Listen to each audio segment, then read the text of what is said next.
A creative mind and a structured thinker operate completely differently.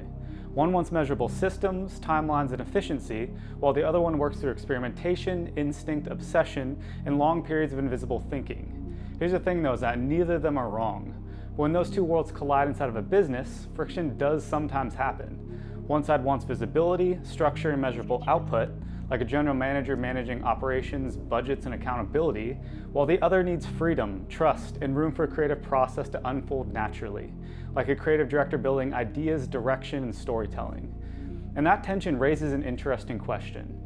If the greatest ideas often come from invisible thinking, experimentation, and years of developed perspective, how do you measure creativity without accidentally suffocating it? After experiencing this firsthand on two separate occasions, I've realized it's not about the intent or the people involved. It's about the system itself. My goal isn't to criticize structured thinkers. It's to help explain why creative work often breaks when it's treated like purely measurable labor. Bumping two chain, in a Range Rover, in a damn thing.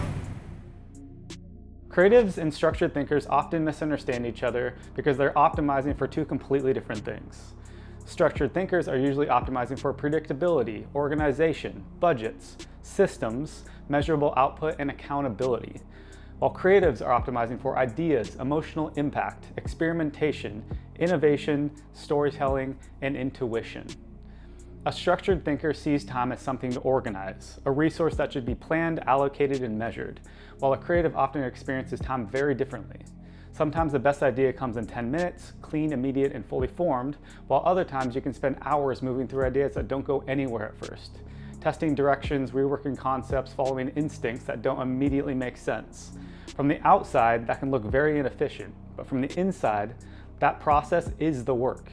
Because oftentimes, those dead ends aren't wasted time. They're what refine the thinking enough to eventually recognize the right direction.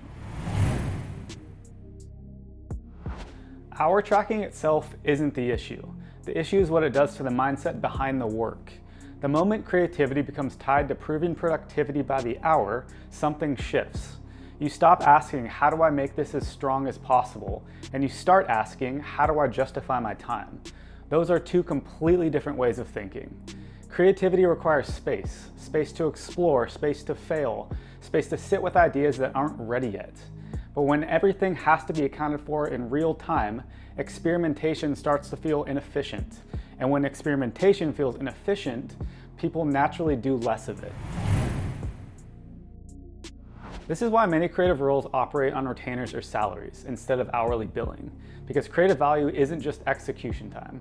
Creative directors are paid for taste, perspective, experience, consistency, proactive thinking, brand understanding, and creative leadership. You're not paying for the 20 minutes it takes to execute an idea. You're paying for the 10 years it took to know what idea to make. That's also why other strategic roles like consultants or lawyers often operate on retainers, because the value is in the access to the thinking, not just visible output. A big part of creative work is invisible. Most people only see the final deliverable, the video, the design, the campaign, or the photo. But behind that is research, references, mood boarding, studying trends, experimentation, problem solving, failed ideas that led nowhere, and constant observation of culture and emotion. A lot of creative work doesn't look like work in the traditional sense, but it's happening consistently in the background, and that invisible layer is often what shapes the final result. I don't think creatives and structured thinkers are opposites.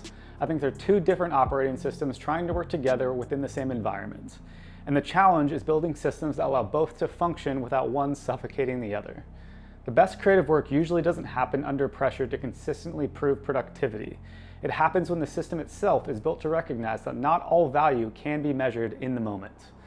If you found this video helpful, drop a like, subscribe if you want, and I'll see you on the next one.